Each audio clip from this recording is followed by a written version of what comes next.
ओम का उच्चारण।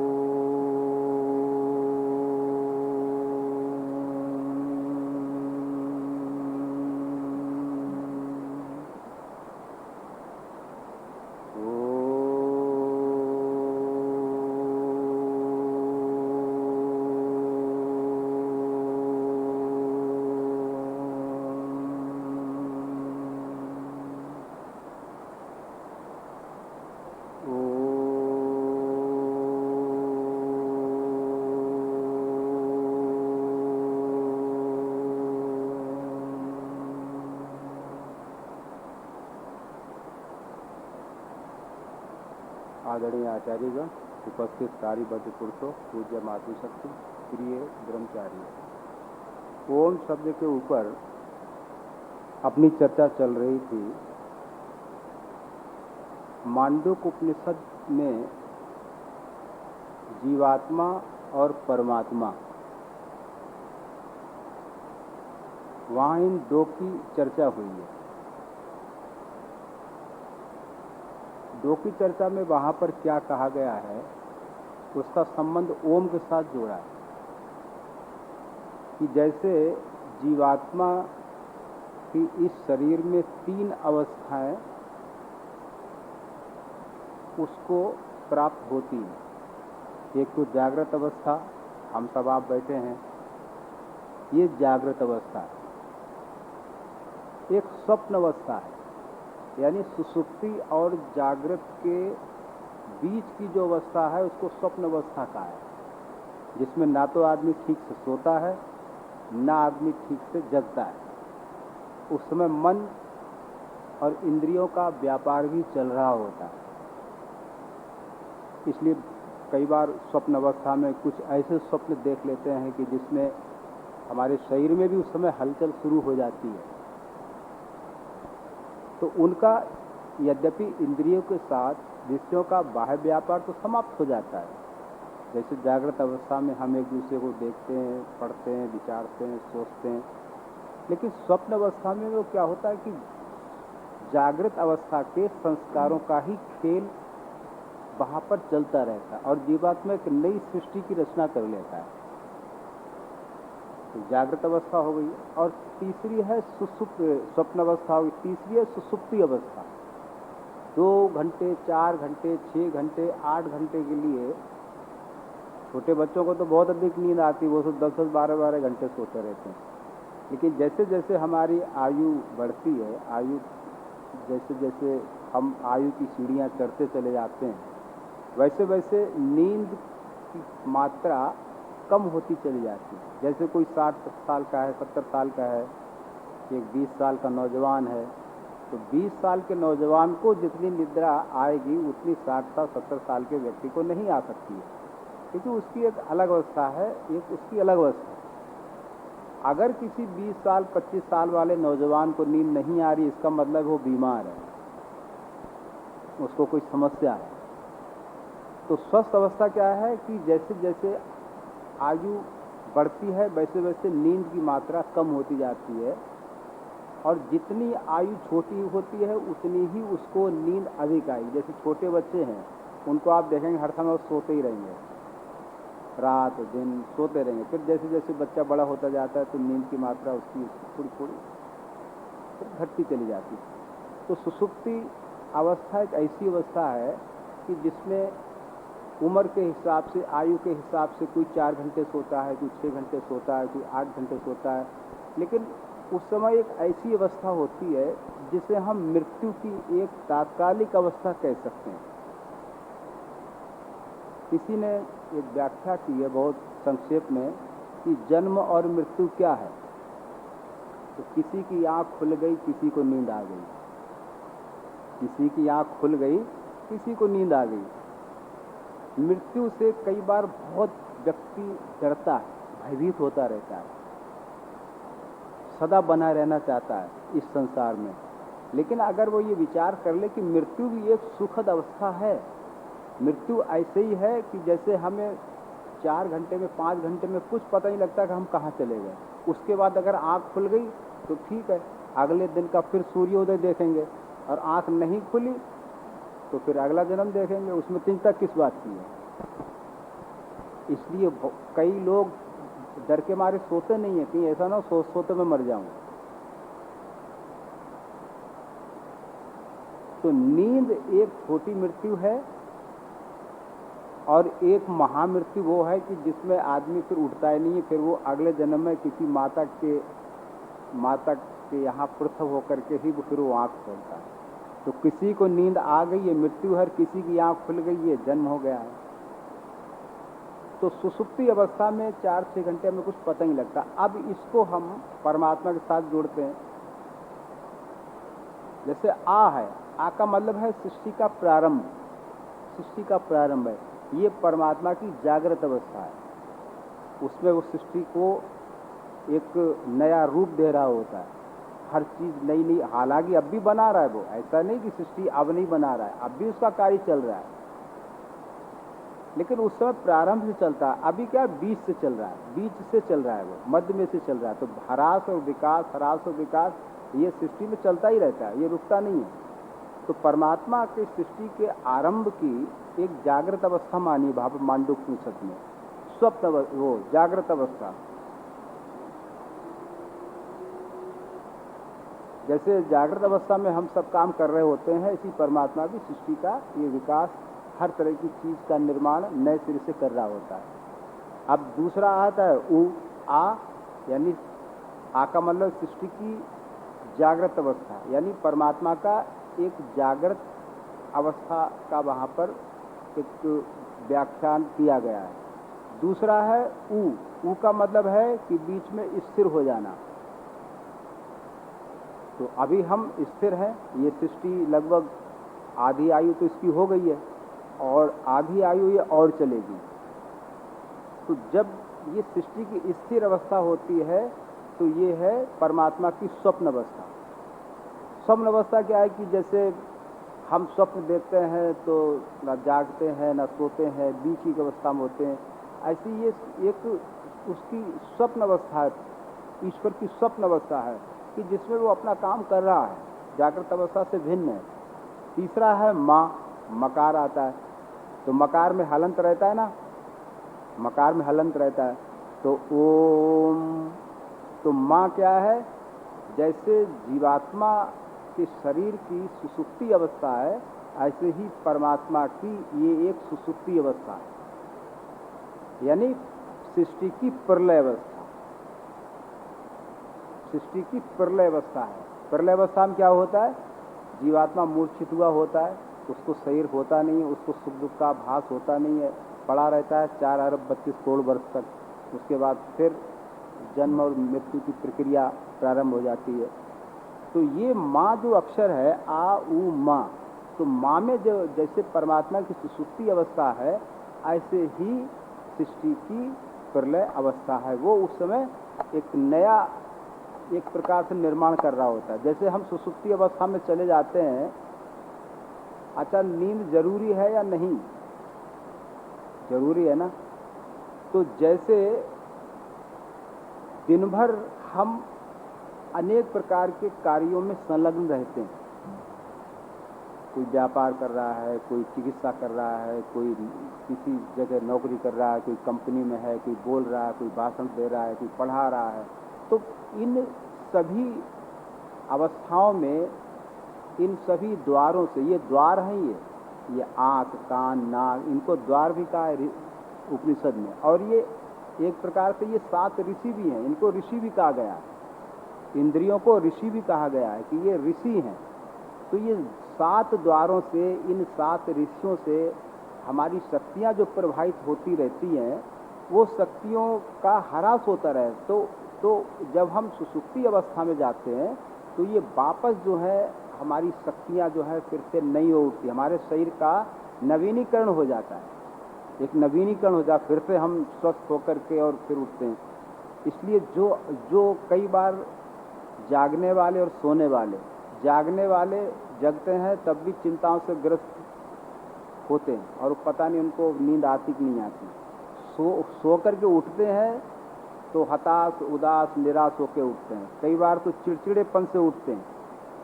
इसलिए आदमी को अगर अपने शरीर की अवस्था को ठीक रखना है तो उसे जागने से पहले भी अच्छे मंत्रों का विचार, अच्छे सात्विक विचार करते हुए व्यक्ति को सोना चाहिए, और उठे तो उसको मुस्कुराते हुए, हंसते हुए कि आज भगवान ने मुझे फिर एक नया दिन दिया है, फिर मुझे सूर्य उदय होने का दृश्य देखने के लिए भगवान ने मुझे ये एक नया जीवन दिया है, भगवान का धन्यवाद करना चाहिए। तो जो इस भावना से सोते हैं, इस भावना से जगते हैं, उनके जीवन में लंबे समय तक बीमारियों की समस्या कम आती है। जो तनाव में सोते हैं, तनाव में उठते हैं, उनका पूरा जीवन तो जाता ही है तनाव से, उनका पूरा दिन भी तनावग्रस्त रहता है। तो ये आ, उ और माँ, ये तीन अवस्थाएं जो है वो मैंने बताई। अब आगे थोड़ा सा बढ़ते हैं।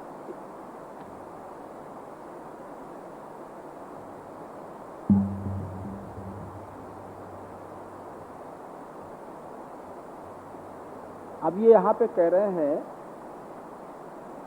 हैं कि आकार से विराट, अग्नि और विश्व आदि। आकार से विराट इसमें कैसे आएगा कि जैसे आकार, जैसे मैंने कल बताया था कि आकार में ये आपकी व्याप्त धातु है। ये हालांकि आपकी व्याप्त धातु से पूरा बनाएंगे तो आपा शब्द बनेगा, लेकिन अथर्ववेद के गोपत ब्राह्मण में इस ओंकार की बहुत लंबी व्याख्या है, और शायद 41 या 42 प्रश्न वहां पर ओम के विषय में ही पूछे। ओम के विषय में 42 प्रश्न पूछे। हमें तो 1-2 प्रश्न भी नहीं उठते, जल्दी से उठेंगे तो ज़्यादा से ज़्यादा 4-5 उठेंगे, या फिर उस अथर्ववेद के गोपत ब्राह्मण को पढ़ करके फिर हम प्रश्न कर सकते हैं। तो वहाँ पर 41 या 42 प्रश्न जो है केवल ओंकार के विषय में ही वहाँ पर गुरु और शिष्यों के द्वारा वो प्रश्न उत्तर का संवाद दिया है। तो यहाँ पर कह रहे हैं कि जो आकार से जो विराट किया है, कि आकार में देखा जाए तो आपकी व्याप्त धातु है। तो जैसे आकार जो है पूरी वर्णमाला में व्याप्त है, जैसे आकार हमारे पूरे मुख में व्याप्त है। हालांकि वर्णोच्चारण शिक्षा में आकार का स्थान कंठ का है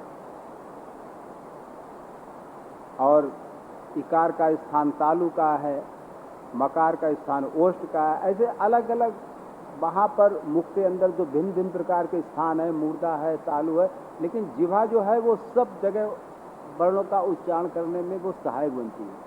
तो बिना आकार के कोई भी वर्ण का उच्चारण नहीं हो पाएगा, आकार उसका सहभागी बनता है। इसलिए व्यंजन को लंगड़ा मानते हैं। लंगड़ा, जैसे लंगड़ा आदमी होता ना, एक टांग से चलता है, एक टांग चलता है, या फिर बैसाखी लगा, अरे बैसाखी लगा के चलो कि एक टांग से चलो, लंगड़े तो हो ही। बैसाखी लगा के आदमी अगर चल रहा है, अच्छा नकली पैर लगा के चलेगा तो आदमी को ये कहा जाए कि हाँ भाई ये चल रहा है, स्वस्थ तो नहीं कहा जाएगा ना।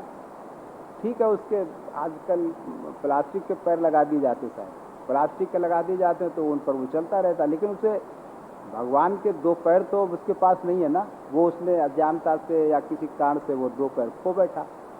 तो व्यंजन को वहाँ पर लंगड़ा का है, यानी हलंत है। इसलिए आकार जो है वो उसकी सहायता करता है।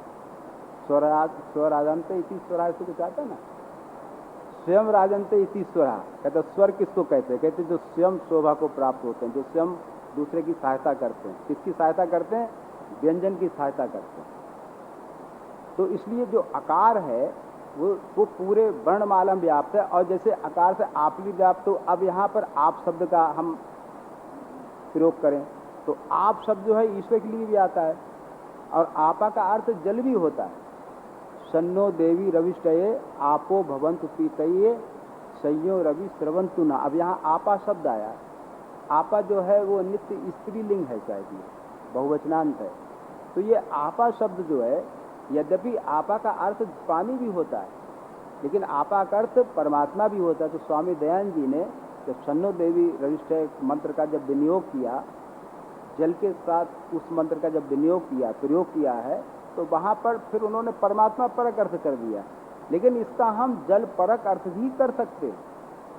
ऐसा नहीं कि एक मंत्र का केवल एक ही अर्थ है, एक भाष्यकार ने जो अर्थ कर दिया है वही अंतिम है, ऐसा नहीं है।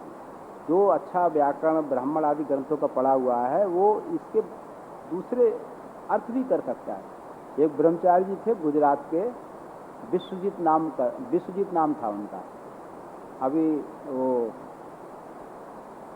शायद कनाडा में चले गए, कनाडा में फिर वहाँ वो रहने लगे और फिर शायद उन्होंने विवाह भी कर लिया वहीं किसी कनेडियन लड़की से, या पता नहीं अमेरिका की कोई लड़की थी, उससे विवाह भी कर लिया।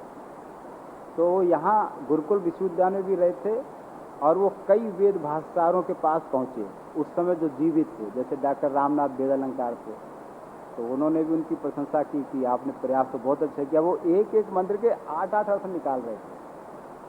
हाँ, एक एक मंत्र के 8-8 अर्थ। वो कैसे निकाल रहे थे कि तो मुझे तो, क्योंकि मैंने ज़्यादा विचार भी नहीं किया उनके साथ कैसे आपने 8 अर्थ निकाल दिए, मतलब कैसे भी निकाले हों। लेकिन अगर उन्होंने ब्राह्मण आदि ग्रंथों का अध्ययन किया होता तो अच्छे अच्छे अर्थ निकाल सकते थे। तो अर्थ तो साण ने भी किए हैं वेद मंत्रों के, उब्बट ने भी किए हैं, महिधर ने भी किए हैं, अंग्रेजों ने भी किए हैं अर्थ। लेकिन उनके अर्थों में आप देखेंगे तो कहीं संगति बैठती है और कहीं नहीं बैठती है। तो यहाँ पर अपना जो विषय चल रहा था कि आपा शब्द जो है, जैसे आपा जो है जल जो है, जैसे पूरे ब्रह्मांड में व्याप्त है, और जैसे ईश्वर पूरे ब्रह्मांड में व्याप्त है, जहाँ ब्रह्मांड नहीं है वहाँ भी है। इसलिए यहाँ पर आका शब्द है, आका मतलब है वो विराट है, ठीक है। विराट यानी ततो विराट जायत अधिपुरुषा, यानी उस परमेश्वर से ये विराट ब्रह्मांड उत्पन्न हुआ है। तो ब्रह्मांड को भी विराट कहा जाता है और विराट को ईश्वर भी कहा जाता है। तो ततो विराट और अग्नि, तो कहीं कहीं विराट को अग्नि शब्द से भी यहाँ पर इन्होंने जो है कह दिया है कि विराट से अग्नि भी अर्थ हो जाता है।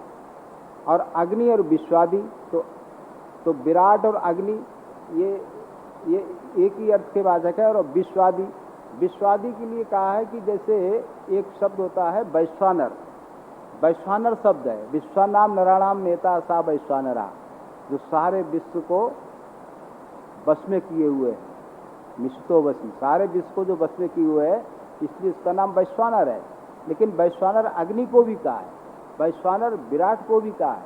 इसलिए जो विद्वान लोग कहते हैं कि ये जो स्वामी दयानंद जी ने जो आकार से विराट, अग्नि, विश्वादि, मकार से आदित्य, प्राग और वायु से ये अलग अलग जो अर्थ कर दिए हैं, ये उनकी मनमानी है। कुछ लोग ऐसा आक्षेप लगाते हैं, तो ऐसा नहीं है, मनमानी नहीं है। शास्त्रों में इसके प्रमाण मिलते हैं कि आकार से जो विराट, अग्नि और विश्व आदि से संपूर्ण कह सकते हैं, अखिल कह सकते हैं, ठीक है, निखिल कह सकते हैं, तो आदि से ये सब ले सकते हैं। तो ये अर्थ सारे के सारे शास्त्रीय हैं, ये मनमानी कल्पना नहीं है। और मांडूक्योपनिषद के आधार पर इनके अर्थ ये किए गए। और फिर कहा कि उकार से हिरण्यगर्भ, अब ये उकार क्या है, आ, उ और मा, आकार तो वो उधर हो गया है, यानी एक एक मात्रा से उपनिषद में आता है, शायद इसी उपनिषद में ही आता है, मांडूक्योपनिषद में, कि जो साधक आकार उकार मकार जो केवल एक मात्रा का ध्यान करता है उसको ये फल प्राप्त होता है। वहाँ पे इस तरह से चर्चा आई है, केवल एक मात्रा का। अब एक मात्रा का वो केवल बोलेगा आ, अब जिसको इन सब अर्थों का पता नहीं वो कहेगा कि महाराज आज से तो हमें कुछ पता लगा नहीं, क्योंकि उपनिषद में कहा है कि आकार से केवल एक मात्रा का ध्यान करो, तो हम तो केवल आकार ही बोलते हैं, हम ओम नहीं बोलेंगे, तो वो आसे ही बोलते हैं। इसलिए कई जो संस्थाएं चलती हैं वो ओम पता कैसे बोलते हैं, हम लोग तो बोलते हैं ओम, वो कहेंगे आओ, वो ऐसे बोलते हैं आओम। अरे तुम्हें गुण करने से कोई तकलीफ हो रही है क्या? गुण कर दो ना, आरू में गुण कर दो तो वो बन जाएगा। किस सूत्र से गुण हुआ है ब्रह्मचारी जी? आरू में किस है? हाँ, अरे ब्रह्मचारी में आपने खूब अच्छा तैयार किया है।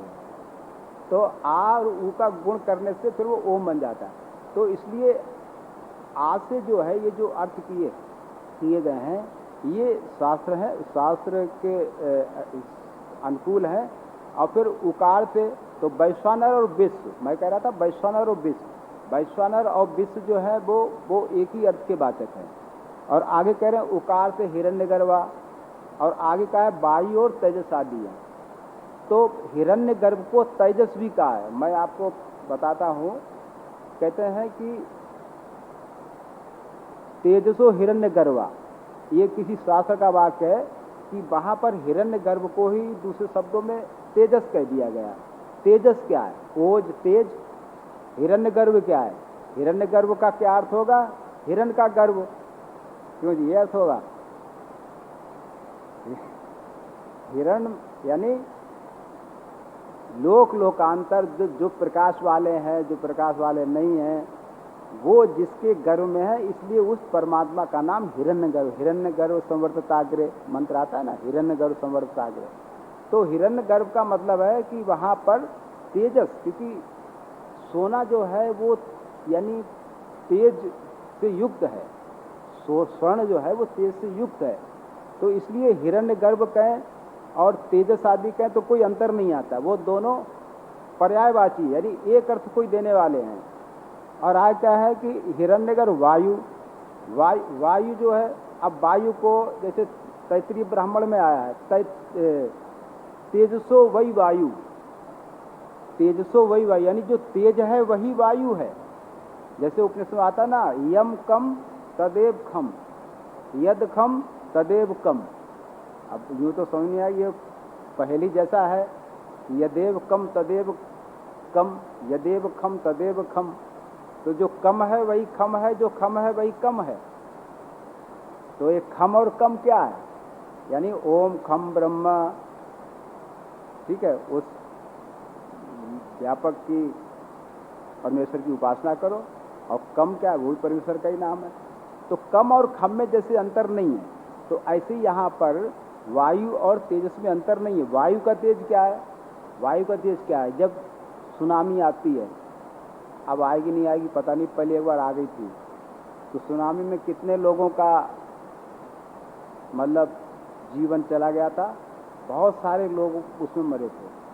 और समुद्र किनारे सुनामी आते हैं, समुद्र का यूँ ऐसी लहरें उठती, पूरी 20-20, 40-40 फुट ऊँची लहरें उठती हैं, और वो फिर लहरें वहीं पे समाप्त नहीं हो जाती, वो फिर आगे बढ़ती हैं, और उनकी आगोश में, उनके अधिकार में जो भी आता है उन सब का वो सर्वनाश करते हुए निकल जाती हैं। इसी तरह ज्वार भाटा आता है। ज्वार भाटा भी कब आता है? ये सब पूर्णिमा को आता है, अमावस्या को भाटा, और भाटा नीचे उतरना। तो उस समय अगर कोई वहाँ पूर्णिमा को जाए, कोई समुद्र किनारे वहाँ पर देखे, तो बहुत ऊंची ऊंची तरंगें उठती हैं, इस तरह से बहुत ऊंची ऊंची। देखिए चंद्रमा के साथ जल का किस तरह से संबंध जोड़ा गया है वहाँ पर। तो कहते हैं कि वायु का तेज क्या है? वायु का तेज तूफान आ गया है, भूकंप आ गया है, या समुद्र में बहुत हलचल हो गई है, या जैसे क्या बोलते हैं, इकट्ठा बादल फट गया है, तो क्या होता है? ये सब वायु का ही है सारा। और ये वर्षा कैसे होती है? ये इंद्र और इसका जल का संघर्ष होता है, वायु भी बीच में लपेट ली जाती है। तो इंद्र और वायु क्या? इंद्र है सूर्य, इंद्र सूर्य है, और जल है वहाँ पे।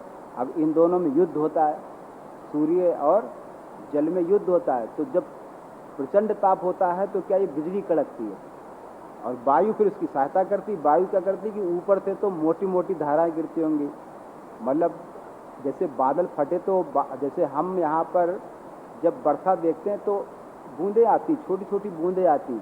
लेकिन पहले हम जब छोटे थे तो कल्पना थी बच्चों की, मैं जब छोटा था यूँ सोचता था कि परमात्मा ने एक बहुत बड़ी छलनी लगा रखी है, उस छलनी में से ये पानी छन छन करके आ रहा है।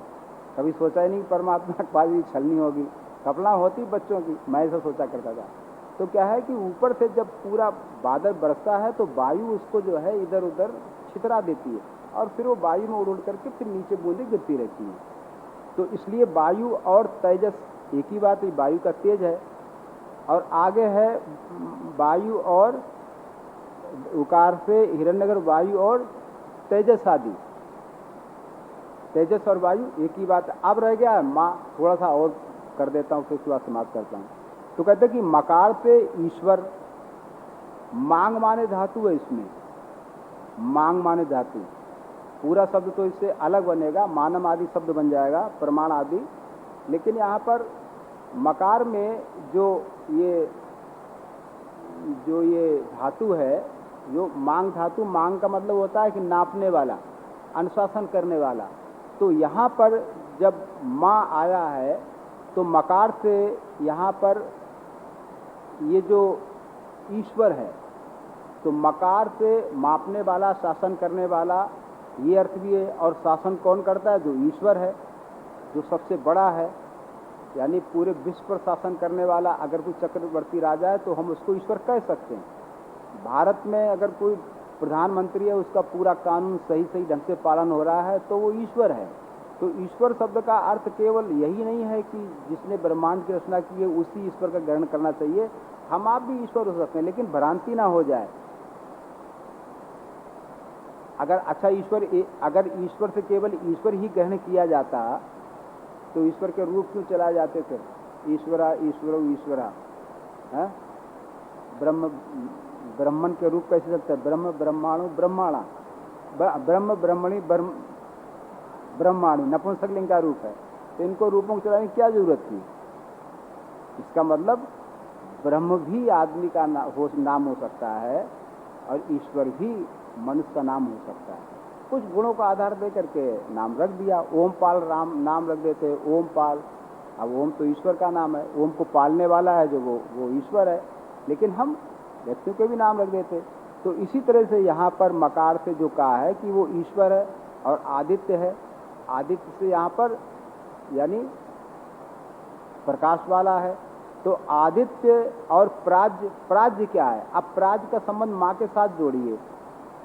जैसे सृष्टि जब प्रलय होती तो शांत हो जाती बिल्कुल, इसी तरह ईश्वर की वो सुसुप्ति अवस्था है। तो उस समय वो क्या होता है? सुसुप्ति अवस्था में, यद्यपि व्यास जी के अनुसार तो सुसुप्ति अवस्था में जीवात्मा आनंद ले रहा होता है।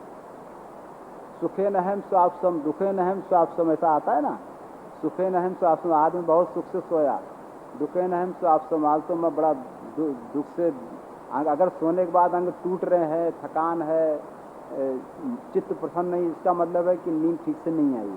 अगर सोने के बाद वो एकदम प्रफुल्ल चित्त होकर के उठता है, कोई कमजोरी नहीं, कोई थकान नहीं, एकदम स्वस्थ चित्त होकर उठता है, वो सतोगुणी निद्रा होती है। तो मकार जो है वो यहाँ पर मतलब ईश्वर उस समय सोने का मतलब ये नहीं है कि वो कुछ करता नहीं है, मतलब वो सृष्टि में नई जो ऊर्जा है या नई जो शक्ति है उसमें फिर वो नई शक्ति भर रहा होता है। जैसे कोई किसान जो है वो 1-2 साल के लिए अपनी जमीन को खाली छोड़ देता है, तो ऐसा बताते हैं कि उसकी जो उर्वरा शक्ति वो फिर बढ़ जाती है। तो ऐसे ही जो है परमात्मा भी जो है वो यदि माँ है, वहाँ पे वो शांत है, लेकिन फिर भी वो अंदर अंदर उसका काम कर रहा है, वो बुद्धिमत्ता पूर्वक करे। इसलिए प्राज्ञ यानी बुद्धिमान, प्रज्ञा ये प्राज्ञा, जो प्रज्ञा है वही प्राज्ञ है। तो ये ओम की जो है संक्षिप्त व्याख्या यहाँ पर की, और बाकी चर्चा कल करेंगे। अब शांति का एक सूचना मुझे देनी थी कि जैसे आश्रम में एक व्यवस्था है कि 4 बजे से लेकर के 7 बजे तक सभी को मौन रहना होता है। उस समय जैसे मान लो कोई भजन चला देता है,